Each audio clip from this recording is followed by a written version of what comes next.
Hello, hello, hello, and welcome to the Victorious Living Solutions podcast.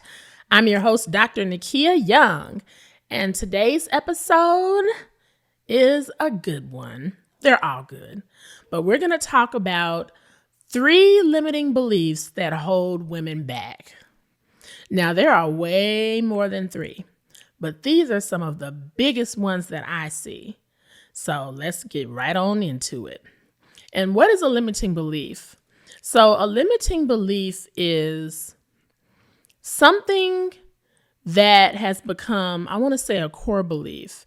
You may not even realize that it became a core belief, but it's something that you either outright believe or subconsciously believe that causes you to stop right there. Thus the term limiting belief. So here's an example of what I mean. And when I say stop right there, it's an invisible ceiling that you bump up against. And in your mind, you're thinking, I can't go any further than this. And because you're thinking that, that's exactly what happens. You don't go any further than that invisible ceiling. Okay? So you got what we're talking about with limiting beliefs. Let's talk about the 3 most common ones that hold women back, because this season we are all about women in command. So number 1, it's a man's world. Child, it's a man's world. I have heard so many women say that. And how is that a limiting belief? Well, when you think it's a man's world, the patriarchy this, the patriarchy that, women don't get paid as much as men. I hear you, and we can continue to fight for that equality, but it's a man's world is disempowering. When you hold that core limiting belief, it puts you in constant opposition with men. You feel like you have to compete against them in some kind of way. And we see this kind of thinking all the time. There are so many dude bro podcasts that spur on the he said, she said gender wars, as I like to call it, or as they call it in society, where it's constant pitting of men versus women. And yes, we have differences, but that doesn't mean we always have to be opposing one another. When you're like, it's a man's world, you're limiting yourself. You're changing how you view men. You're going to view all men through the lens of they think they own everything, and they're probably going to be trying to stifle me, and they're not going to hear what I have to say. And so I have to overpower them. I have to get them before they get me. Right? And we talked about in the last episode of season 5, it was called Women in Command. So I was giving you some foreshadowing to what the theme for this season was going to be. But in that episode, I talked about how we want to lead like Deborah in the Bible, not like Jezebel. Jezebel was very insecure and very threatened by male authority. And so because she was threatened by it, when people are insecure and threatened by you, what do? They go out of their way to try to minimize you or bring you under their rule. Control and manipulation, at the root of control and manipulation is fear. Okay? And so when you think it's a man's world and you have that limiting belief, you're going to have fear at the core of that. And you're going to be out to get men, thinking you got to do all of this stuff when you don't have to. Get rid of that. We don't have time for that limiting belief. And also realize Acts chapter 10, verses 34 and 35, it talks about how God shows no partiality and he's no respecter of persons. Okay, God gave men unique gifts and talents that we just do not have. But he gave women unique gifts and talents that men just do not have. And why did he do that? So that we complement each other and we can work together. Okay? So because as believers, because we believe the word of God, we know that God doesn't see one as better than the other. And so we should not even be subscribing to that messy belief that people are fighting over who don't know Jesus. Okay, Let's move on to number 2. Now, number 2 is twofold because people either fall on one end or the other of this spectrum. And so I put them together as number 2. It's either I'm doing too much, or the other side, I'm not doing enough. Both of these are limiting beliefs. When you believe I'm doing too much, well, 9 times out of 10, you are around the wrong kind of people who are making you feel like you're too much. Okay? And so they're doing that because, like I just said, when people are insecure, your power, your aura, your presence, your whatever it is that they are intimidated by triggers them. Instead of just sitting with why that triggered them, really is admiration. Haters are confused admirers. They are fans, honey. They can't stand you, but they stalk everything you do. And so they're not going to admit that, though. So they have to project onto you and make you feel like you're doing too much. And they'll do it subtly. You'll walk into work and they'll be like, why are you all dressed up? Where are you going? Have you ever had someone say that to you at work and you just like, to my desk? Like, what you mean? But they felt a way because you walked in that office and you had theme music behind you. Now, you wasn't trying to act like you were better than nobody else, but honey, you came in there looking fly, and maybe they overheard several people go, oh my gosh, I love your outfit. And you're like, oh, thank you. And you just walking. And so them seeing you receive those compliments made them feel some type of way, child, for whatever reason. Now, they're not going to admit that, but what they're going to do is say stuff like, why you all dressed up? Where you finna go? So what is that supposed to do? Those little slick comments here and there that people passively aggressively do when they really want the confidence that you have. They don't have it, so they're going to try to diminish yours. They want to kind of play mind games with you. They want you to shriek back and go, ooh, I'm too much. You know what? Tomorrow I'm going to just wear some jeans, or I don't want to draw too much attention to myself, or, oh, it's supposed to kind of make you do this a little bit. And you don't have to do that. If you shrink back, let it be because you want to, not because somebody is trying to superimpose their insecurities onto you. If your boss say, okay, that's a little too much, that's different. You may want to turn it down then, but don't turn down your volume for no haters. So that's one end of the spectrum. The other end of the spectrum is I'm not doing enough. This belief that I'm not doing enough, I need to be doing this, I need to be doing that. And child, in the age of social media that we are in, this limiting belief is running rampant. When you are constantly chasing the next fad, thinking you have to be doing what this person is doing and what that person is doing, you're not living in the moment. You're not appreciating all the awesomeness that you have right now because you thought you were doing okay until you seen what this person over here was doing, and you like, well, dang, I'm not doing enough, right? And so affirmations that you need to be saying each day is that I'm enough. I have goals and aspirations for the future, and that is fine. That's all well and good, but I am enough. Who I am right now is enough. And if you're around anybody who's making you feel any different, leave them and find your tribe. It is so much better when you find the people who absolutely love who you are right now. But we tend to attract who we are.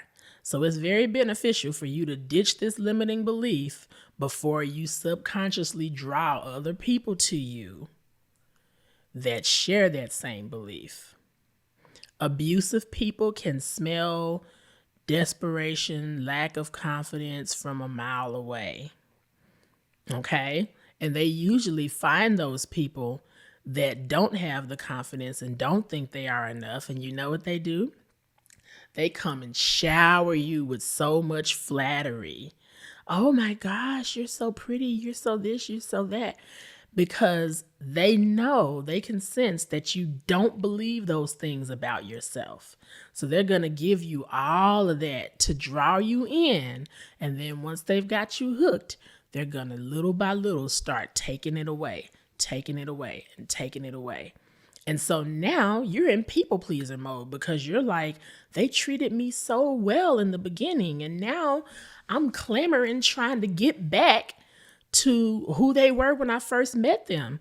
Honey, that wasn't real. That was a mask. That was a mask. So, whole other podcast. But I'm saying you attract who you are. And so in business, in love, in friendships. So it's best to ditch these limiting beliefs and live your best life. Okay? So we did 1 and 2. 2 was I'm doing too much or I'm not doing enough. This third one is called, she's taking it. Now we say that in slang terms like, ooh, she is taking it, honey. And we say it to mean that girl, she's taking it. She is running away with the race. Like she is doing her thing. But that's not the sense that I mean here. She's taking it. This limiting belief that I'm talking about here is scarcity mentality. Scarcity mentality is the limiting belief that if she's got that, there's less of that for me. And as women, we cannot afford this. We cannot. When you operate in this scarcity mentality, you become a conduit for all kinds of demonic spirits like jealousy, envy, pride, depression. I don't know, just all kind of stuff because you're not in abundance mode. And that's where God dwells. God is the God of more than enough, abundance. I mean, the gravel in heaven is gold, okay? That's the God that we serve. So God is not, a godlike mentality is not going to be pressed by what somebody else has. If anything, you're going to be inspired. You're going to be like, dang, she own it. If she can do that, I know I can do this, right? You see somebody else achieve something, and that gives you a sense of what's possible for you. Even if it's not that same thing, it's whatever your thing is. You see somebody else's drive and ambition, and you go, man, let me step my game up, right? But when you have the, she's taking everything mentality, instead of being inspired when you see other people succeeding, you just like, oh, she is getting too full of herself. She is taking too much. Let me humble her right quick. Have you guys ever bumped into the humble police? Child, because I can do a whole other podcast episode on the humble police. People who think that they got some kind of safety patrol humble badge that is their personal responsibility to go around and burst the bubble of everyone that they think is too much and bring them back down to size. It is not your responsibility to try to bring anybody back down to anything. Because who are you? I mean, can we just really keep it real? But people do this. They feel like if you're too confident, then they need to do something to pull your chain so you can come back down and stop thinking you're all of that. Perfect example. I know women's basketball has just been all the rage. The ladies have been taking it. They've been doing it big in the NCAA. Shout out to South Carolina. But There's a basketball player, and y'all know who I'm about to say, Miss Angel Reese. Love her. Shout out to her. In sports, there's trash talk. It's all in jest. And most of these players, they are so hardcore and competitive. You would think that they were just arch enemies on the basketball court. But after the game, they shake hands and probably go out and have a bite to eat and don't think nothing of it. So that's just par for the course. Anybody who watches sports knows that. But Angel Reese is a confident sister. She dresses nice. She always has her hair done. She got a lot of sponsorship deals when her team LSU won the NCAA championship last year. She was a media darling. But when the media hypes you up and puts you on a pedestal, you enjoy that for a little bit. And then you have the humble police that come out and like, oh, it's our job to pull you back down off that pedestal by your feet and slat you down with a thud back to earth. And that's what the media has been doing to Angel Reese. She gave a press conference interview that was really one of the saddest things that I have ever seen. And it was when after her team had lost, they were going for the championship. They got pretty deep in the tournament, but they didn't win it all this year. But, she's kind of bummed out because she's not going to be in college anymore next year. She's retiring from, she's going pro. She's going to the WNBA. So this was her last chance at a championship. And after any loss, naturally, you're going to be disappointed. But it wasn't just disappointment because she lost the game. It looked like she was almost a little bit relieved. Like she wanted to win, but it was just everything that came with their win last time. One of her teammates spoke up for her. Flaujae, she spoke up for her and said, y'all don't know the real Angel, like the way y'all been talking about her and dogging her. And you could see she was really lifting her up, and Angel was next to her crying. And when it was Angel's turn to speak, she said, she's been sexualized, she's received racial comments, she's received death threats. She basically said, we won the championship last year and I have not had peace since then. I've not been happy since then. And it broke my heart because that is the nature. That's what the devil likes to do. He likes to just give you so many barrage of attacks from jealous people when you have big wins. And if you haven't experienced it yet, just know that as soon as you start elevating yourself past the box that other people have subconsciously put you in, these kinds of people are going to start to come out of the woodworks. And it may not look as bad as it looked for Angel Reese. I pray that it doesn't, because she really, you could just see the weight of the scrutiny she's been under. It was a lot. Prayerfully, it doesn't get that way for you, but it will look like family members all of a sudden distancing themselves from you, or just refusing to cheer for anything you do, as if that's going to stop you from winning. We're not going to acknowledge it. Yeah, I see that Facebook post she made, but I'm not going to like it. They'll like other people's posts and comment on other people's stuff that's doing the same thing you're doing, but they won't say anything about yours. Or it'll look like, people making little slick stuff, comments and saying, oh, it was just a joke, that kind of thing. Or more aggressive, people just stop wanting to have anything to do with you. You stop getting invited to stuff. People move on to someone else because, oh, she thinks she all that because she got insert accomplishment here. And it's not that you think you're all of that.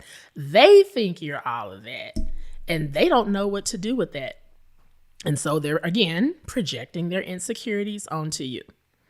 Women, women, women. It is time that we stop being our own worst enemy by doing that.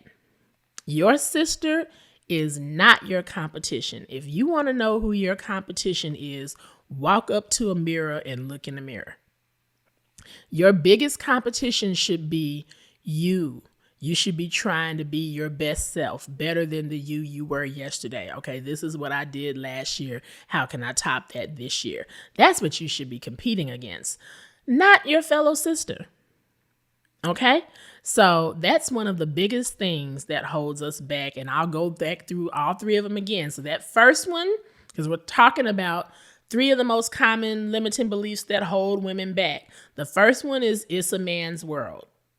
Okay. The second one is either I'm doing too much. That's one end of the spectrum, or I'm not doing enough. The way you get rid of that, especially the not doing enough one, is to just operate in gratitude. You should be finding something that you are grateful for every day. Make a list. 3 things I'm grateful for. You know, when you first get up, before you go to bed at night, what am I grateful for? Right? It's always something good. Okay, your wins may not look like the person you saw on social media, but a win is a win, baby. And you were all too happy with your win until you saw theirs. Okay? And give yourself some breaks from that. If you're really struggling with feeling like you're not enough, you need to go on a social media fast for real. Depending on the intensity of your struggle, that is exactly what you need to do until you are healthy enough to be able to handle being on social media and not feeling some type of way when you see other people doing good things. And then lastly, the scarcity mentality, or the she's taking it. What God has for you is for you. Nobody can take what's yours, and you can't take what belongs to somebody else's. And if you do, nothing good comes of ill-gotten gain, baby, and you are going to reap what you sow. So if you think you're getting over because somebody got something and you want to put on your humble police badge and try to humble another sister by snaking her out of an opportunity, just know that God is not mocked, and whatsoever you sow, that will you also reap. And so when you least expect it, when you finally get to your opportunities, somebody is coming around to do the same thing to you that you did to your fellow sisters. So keep that in mind when you out here being messy. Now, I'm just saying that, maybe somebody down the street. I know my victors don't act that way, but maybe you know somebody that knows somebody that you need to share this with. Hopefully this has helped you and you do some reflecting. Please like, share, comment, subscribe, all of that good stuff. We have so many resources at Victorious Living Solutions. We have an online course that helps you tackle all the stuff we talked about, limiting beliefs, and so much more. It is an 8-week course called Command Your 24. And you can take it at your own pace, so it's not a certain day you have to enroll. It's ongoing. This course is amazing. If you are looking to crush your goals and be unrecognizable with how bomb you are doing by the end of 2024, get in this course. Go to commandyour24.com for more information. That's all that I have. Thank you all so much for tuning in. Keep living victoriously. Goodbye, everybody.